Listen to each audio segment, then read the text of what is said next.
북핵 공전의 평화, 핵 있는 평화의 시계가 드디어 가동하기 시작했구나.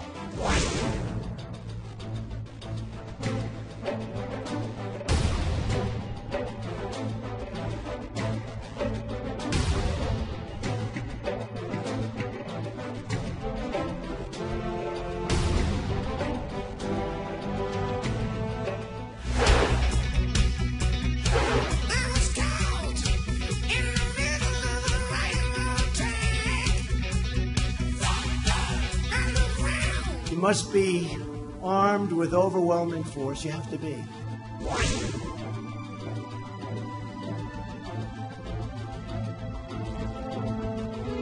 And you will once again be fighting for our freedom. Not from tyranny, oppression, or persecution, but from annihilation. We're fighting for our right to live, to exist. And should we win the day,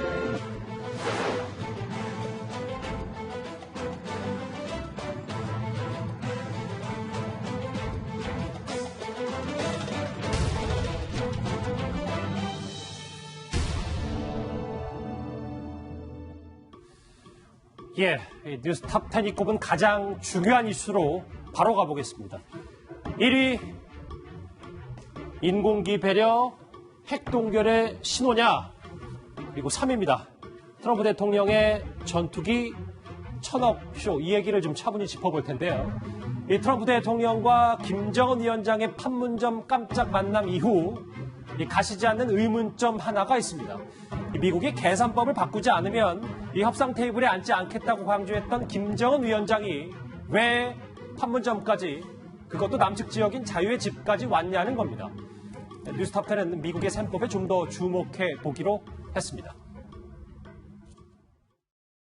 국무위원장 동지께서 미국에서 하는 미국식 계산법에 대해서 이해하기 힘들어 하시지 않는가. 명백히 하건대 지금과 같은 미국의 강도적 입장은 사태를 분명 위험하게 만들 것입니다.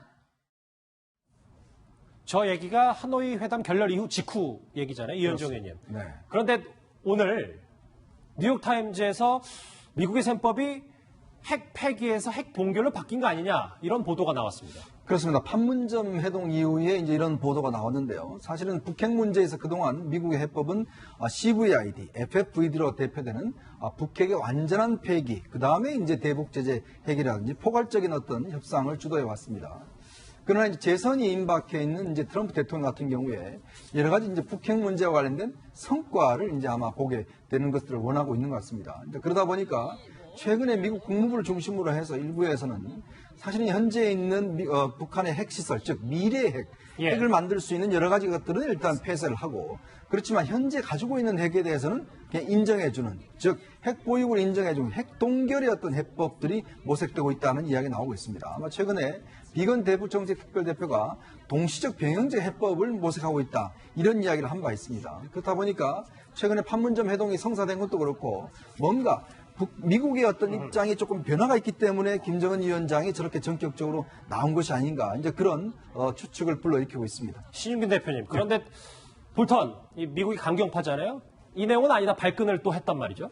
그렇습니다. 지난 하노이 정상회담이 끝났을 때 사실은 이런 이야기가 나왔죠. 스몰 딜보다는 노 딜이 낫다.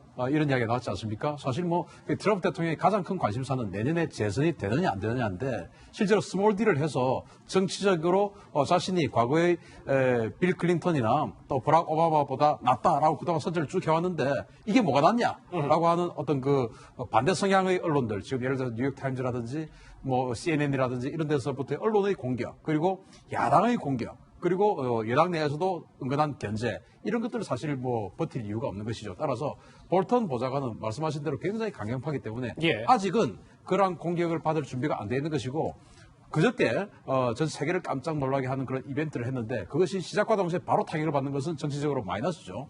그래서 이제 이것은 아니다라고 선을 긋는데, 사실은 하노이 정상회담 마치고 스몰 딜보다는 노 딜이 낫다라는 것을 우리는 계속 기억해야 됩니다.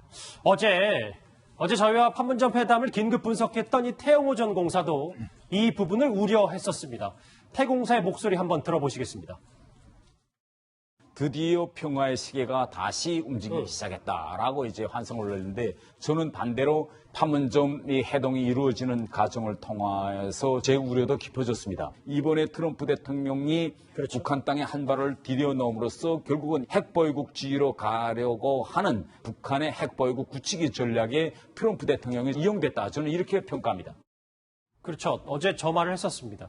미국의 셈법이 바뀐 건 아닌지 비핵화 협상에서 대북 강경파였던 이 존 볼턴 보좌관 행보를 좀 더 주목해 봐야 할 것 같습니다.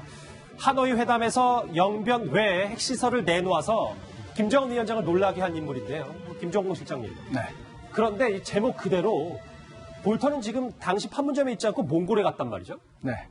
트럼프 대통령이 김정은 위원장과 회담을 할 때 볼턴 보좌관을 보게 되면 기분 나빠할까봐 일단 보낸 것 같습니다. 왜냐하면 볼턴 보좌관이 지난번에 하노이 정상회담 때 노란 봉투에 뭔가를 가지고 와가지고 거기서 그걸 갖다가 트럼프 대통령에 전달했고 트럼프 대통령이 그걸 김정은 위원장한테 내놨는데 그게 바로 영변 이외에 북한이 가지고 있는 핵시설 목록이었습니다.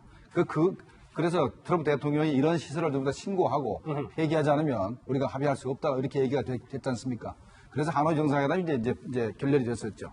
그런 볼턴을 다시 데리고 이번에 정상회담에 이제 참여를 하면은 그게 이제 미국과 북한 간에 어떻게 좋은 분위기를 해칠까봐 일단은 볼턴을 멀리 쫓아보낸 것 같습니다. 그럼 이현정님 다시 해석하면 김정은 위원장의 심기와 연관된 볼턴을 뺐다는 건 강경파 입지도 점점 미국에서도 줄어들 수밖에 없는 거 아닙니까? 그래서 이제 사실은 물론 북한이 폼페이오 장관을 비난하긴 하지만 어쨌거나 폼페이오 장관은 정치인 출신입니다. 이제 그렇다 보니까 지금 트럼프 대통령의 생각을 좀 읽고 있는 것 같아요. 뭐냐면 트럼프 대통령 입장에서 보면 지금 재선 운동을 위해서는 사실은 뭔가 이제 북한 문제 관련한 성과가 필요한데 조금씩의 어떤 면에서 보면 성과를 빨리 내는 조급증이 있는 것 같아요. 아마 그런 것들이 이번 방문에서 이제 반영이 된 것 같고 그런 부분들 김정은 위원장도 캐치를 해서 이번에 전격적으로 나온 거 아니겠습니까? 그렇다고 본다면 앞으로 북핵 협상은 어쩌면 폼페이오 중심으로 굴러갈 텐데 비건 대표하고 그렇죠. 상당히 볼턴 보좌관의 어떤 입김이 좀 약해진 거 아닌가 이제 그런 어떤 추측들이 나오고 있습니다. 자, 미국이 핵 동결로 전략을 바꾼 건 아니냐는 이야기가 나오는 두 번째 이유. 뉴스탑10은 이 한 장의 사진을 좀 주목해 봤습니다. 여러분 잘 아시는 이제 판문점 깜짝 회담의 비공개회동 전에 이제 사진을 찍혔던 모습인데 저희가 보는 건 이 국계 순서입니다. 그러니까 인공기 성조기. 조수인 부장 이걸 직접 취재하셨잖아요. 좀 내용을 좀 간명하게 설명을 좀 해주십시오. 네, 이번에 저는 이 판문점 회담장에서 가장 제가 눈여겨봤던 것이 국기의 배열 순서와 그리고 회담장에서의 의자 순서였습니다. 그러니까 무슨 말이냐면요. 이 시청자 여러분이나 저나 이 사진을 바라볼 때 왼쪽이 상석입니다. 그렇죠. 네, 그렇기 때문에 국기 배열도 어떻게 보면은 예우하는 쪽에 국가의 국기부터 쭉 됩니다. 그러니까 저 사진만 보더라면 인공기 성조기 이런 순서로 지금 가 있거든요. 맞아요. 북한을 예우한다는 겁니다. 그리고 회담장에서의 좌석 역시 김정은이 우리가 바라보는 쪽에 왼쪽에 있습니다. 그러니까 국기와 의자 모두가 김정은과 북한을 예우한 겁니다. 제가 그래서 하노이 때와 싱가포르 회담 때를 살펴봤거든요. 그때는 이렇지 않았어요. 그러니까 국기는 늘 성조기가 가장 왼쪽이었고 그리고 좌석 같은 경우에는 이제 조금 거기에 변화가 다른 사진은 또 변화가 있었습니다. 그러니까 조수진 부장이 말씀하셨던 것처럼 여기 보면 싱가포르 하노이는 당연히 성조기가 먼저 있는 거네요. 그렇습니다. 그리고 싱가포르 하노이 같은 경우에는 제3국에서 열렸지 않습니까? 이번 판문점처럼요. 그렇죠. 그렇기 때문에 성조기가 먼저 나왔습니다. 왜냐하면 미국 같은 경우에는 이 의자의 배열 순서는 양보를 하더라도 성조기의 배열 순서는 양보하지 않는다. 그것이 관례라는 거예요. 제가 오늘 아침에도 외교부에 확인해 보니까. 네, 그래서 2019년 지금 며칠 전이죠. 오사카에서 열린 미중 정상회담에서도 일본이라는 제3국에서 열렸는데 미중 정상회담에서 좌석과 그리고 이 성조기의 배열이 왼쪽으로 가 있습니다. 우리가 볼 때. 근데 이번에 판문점에서는 그만큼 트럼프 대통령이 김정은에게 좌석도 국기도 다 예우를 했다. 그러니까 최고의 환대를 했다. 이렇게 해석이 가능한 대목입니다. 그러니까 팩트만 지금까지 설명을 했다면 말씀하신 것처럼 이 것 자체 예우와 배려가 생각보다 더 컸다. 이렇게 좀 저희가 해석을 해야 되는 거죠. 예. 그래서 전직 정부에서 외교안보 수석이라든지 그리고 북핵 6자 회담 수석 대표를 지낸 분들에게 제가 전화를 걸어봤는데요. 이번 같은 경우에 이 성조기의 배열 순서까지도 트럼프 대통령이 과감하게 양보했다. 이렇게 볼 수 있다고 말했습니다. 김정모 실장님은 이거에 대해서 의전에 대해서 좀 어떻게 보세요? 네, 의전은 뭐 얘기는 맞습니다만 이것 자체 때문에 미국이 북한의 핵 동결만 가지고 제재를 해제한다든가 합의한다고 볼 수는 없는 겁니다. 예. 일단은 예우는 최대한 해주되 미국이 자기네 실익을 챙길 수도 있기 때문에 이것만 가지고 이렇게 스몰 딜에 그 합의를 해서 우리 대한민국뿐만 아니라 많은 사람들에게 실망을 준다라고 판단하는 것은 좀 이렇게 이르지 않나 이렇게 생각합니다.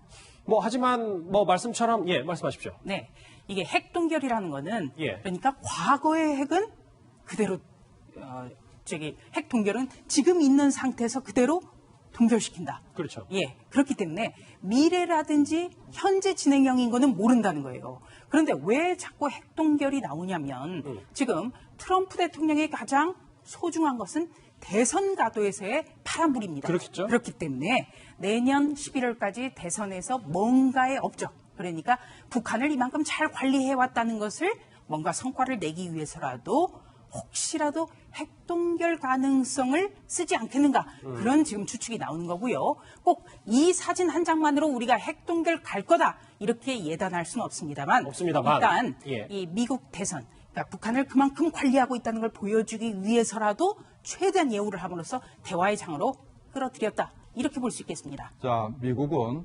대통령보다도 의회가 더 높습니다. 의회에서 법을 만들어가지고 예. 트럼프 대통령이 견제를 하고 있거든요. 현재 트럼프 대통령이 이게 어중간한 합의를 하지 못하게 의회에서 법을 다 만들어 놨습니다. 미국의 비핵화의 합의의 목적 자체가 최종 목적 자체가 CVIDN 비핵화고 그때까지는 절대로 제재를 해제하지 못하게 법으로 못 바꿔나기 때문에 예. 트럼프 대통령 마음대로 되지 않습니다. 어쨌든 두 분의 의견이 약간은 다르신데 이 핵동결 관련해서 저희 뉴스탑10은 첫 번째 이 볼턴의 몽골행 그리고 이 사진에 한번 주목을 해봤습니다. 또 하나 주목할 게 바로 장소예요. 바로 김정은 위원장은 트럼프 대통령과 남측의 자유의 집에서 만났습니다. 트럼프 대통령은 캠프 보니파스 장병 식당에서 4분 뒤에 김정은 위원장을 만나러 갈 것이라고 강조했었는데요. 그 목소리 한번 듣고 오겠습니다. And then yesterday I had the idea, maybe I'll call Chairman Kim and see if he wants to say hello. He's agreed to meet, and I'm going to meet him in about 4 minutes, so I'm going to cut my speech a little bit short. 근데 이제 인공기와 성적이 이제 배치 얘기도 했지만 조수진 부장, 저 지금 화면에 나오는 이 JSA가 우리 영토, 우리 관할이 아니라 유엔사 관할이잖아요. 네, 그렇습니다. 이 판문점 JSA 분명히 대한민국 영토 내에 있죠. 예. 그런데 관할권이 한국은 없습니다. 그러니까 북한과 유엔사의 공동 관할입니다. 그렇기 때문에 어떻게 보면 트럼프 대통령은 그러니까 자신의 관할지에서 내려오는 김정은 위원장을 만났다고 볼 수 있다는 게 외교가의 해석입니다. 예. 그렇기 때문에 그런 국기라든지 또는 여러 가지 의전에서 최대한 예우를 할 수 있었다. 이런 관측도 나오는 겁니다. 그렇죠.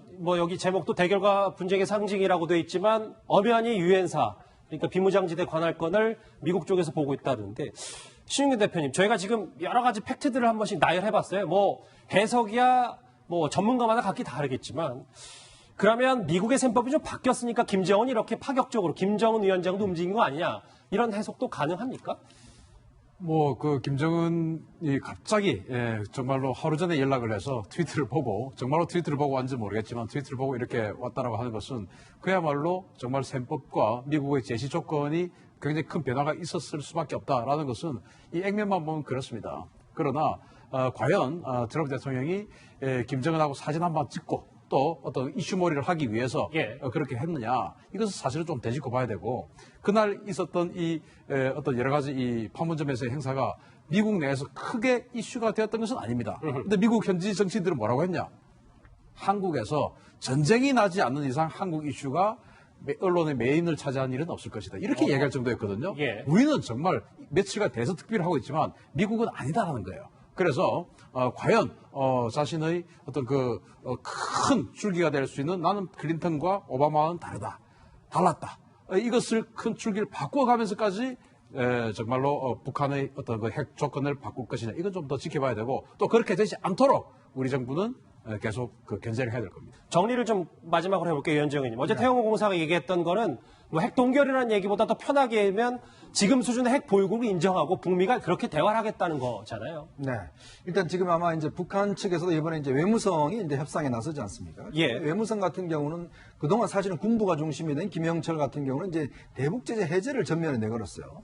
근데 이제 만약에 협상 주체가 바뀌면 아마 협상에서 내거는 조건도 다를 겁니다. 그러니까 체제 보장이라든지 이런 거를 아마 전면에 내걸 것이고 미국도 사실 어떤 면에서 보면 뭔가 어떤 결과물을 만들어내기 위해서 여러 가지 어떤 면에서 보면 지금과 다른 FFVD와 다른 여러 가지 어떤 조치들을 할 수 있는 가능성도 충분히 있는 것 같거든요. 그런 면에서 본다면 이제 우리가 해야 될 일은 분명히 지금 어떤 면에서 보면 우리는 북한 핵을 인정할 수가 없습니다. 북한 핵을 가진 상태에서 만약에 있다라고 한다면 우리는 영원한 핵을 이고 살아야 되는 그런 입장 아니겠습니까? 그렇다면 이 협상 과정에서 우리가 실질적으로 어떤 정책 타협을 할 수 없도록 계속 견제를 하고 봐야 될 것인데 문제는 과연 우리 정부가 그걸 할 수 있는가라는 것들이 여러 가지 좀 의문스러운 점들이 있습니다.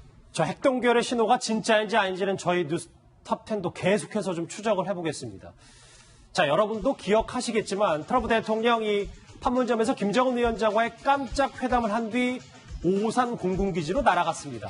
1박 2일 일정의 마지막이었는데요. 그리고 한 편의 영화처럼 이렇게 다시 등장했습니다.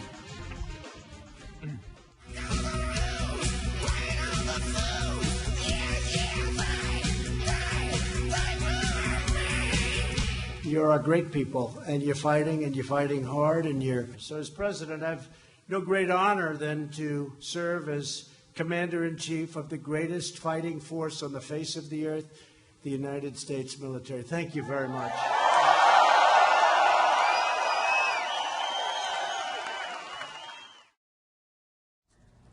네, 경납고를 열고 등장한 이 장면 어디서 많이 보신 것 같은데요. 바로 1996년 개봉한 영화 인디펜던스 데이에서 매우 비슷한 장면이 나옵니다. 그런데 여기서 주목해야 할 것은 바로 트럼프 대통령을 호위하고 있는 이 전투기의 실체입니다. 신인균 대표님. 네. 전투기가 진짜 어마어마하게 커 보이는데요. 네. 이게 이제 오산기지 아닙니까? 예. 오산기지는 지금 뭐 우리 한국 공군의 공군작전사령부도 있지만 사실 저기 이제 미 공군 7공군, 미 제7공군 사령부가 있어요. 같이 쓰고 있습니다.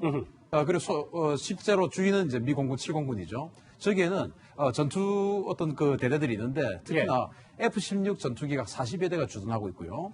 그리고 A-10 공격기가 또 20여 대가 주둔하고 있습니다. 그러니까 오산기지에 배치되어 있는 무장 세력들을 무기들을 갖다 놓고 우리는 이 기지는 이런 무기들을 가지고 우리가 세계 평화 그리고 한국 안보에 기여하고 있다라는 것을 보여주고 이 중간에 트럼프 대통령이 타고 왔던 이 VH-60 헬기를 배치를 해서 어떤 그 트럼프 대통령을 뭔가 호위하고 오산기지의 세력을 과시하는 그런 이벤트를 한 겁니다. 그러면 오산기지 말고 이 트럼프 대통령이 다른 나라 미군 기지를 갔을 때도 꼭 이런 걸 하는 게 전매 특허입니까? 항상 하죠. 예를 들어서 항공모함에 가서 항공모함에서 훈련 그 연설을 한다 하더라도 그 항공모함에 있는 뭐 F-18 호넷 전투기라든지 슈퍼 호넷이라든지 이런 것들을 옆에 딱 이제 V자로 대동을 해놓고 그리고 이제 성조기를 걸어놓고 또 뭐 지금 이것처럼 거의 흡사하게 그렇게 하고 그런 어떤 그 쇼맨십이 대단히 뛰어난 것 같습니다. 이게 지금 보면 김종우 시장 F-16 전투기는 그러니까 수도권 방공작전 전투기고 저 이 A-10 썬더볼트 있잖아요. 이걸 좀 설명을 좀 부탁드릴게요. 그거는 대지 공격기입니다. 원래 저게 밑에 철판이 두꺼워가지고 어지간한 이제 뭐 기관총을 맞아도 이제 격추가 안 되는 아주 대단히 철갑이 두꺼운 이제 썬더볼트인데 저게 이제 북한군이 가장 두려워하는 겁니다. 저게 별명이 뭐랄까 지상에 있는 탱크나 이런 거를 갖다가 전부 다 이렇게 개미 핥기가 개미를 잡아먹듯이 이렇게 부실 수 있는 그런 어마어마한 능력을 가졌습니다. 원래는 이게 A-10 썬더볼트를 은퇴시키려고 했습니다, 미국에서. 그런데 이제 한반도 상황에서 북한군이 워낙 많은 탱크를 가지고 있기 때문에 계속해서 유지하고 있는 그런 탱크 킬러입니다.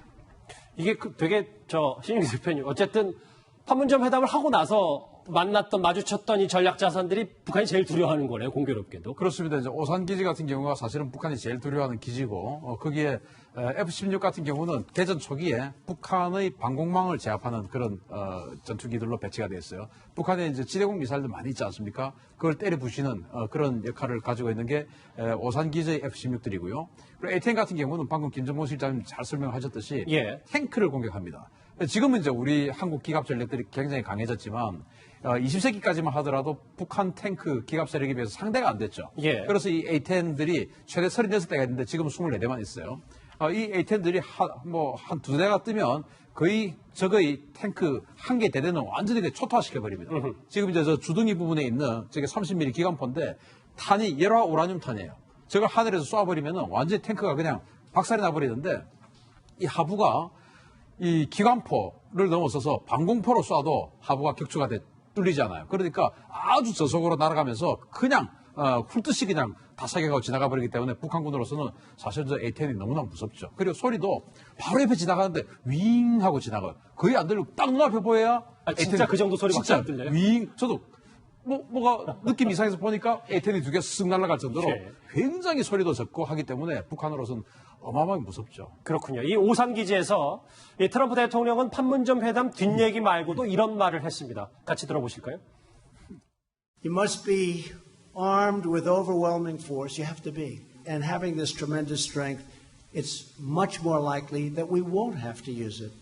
So we're doing that, and we're very proud of all of you. No one ever stands a chance against the mighty stars and stripes, and they never will. We're going to 지금 여러분 화면에 보시는 저 왼쪽 위에 트럼프 전투기 천억쇼라는 제목이 지금 돌고 있잖아요. 신인규 대표님.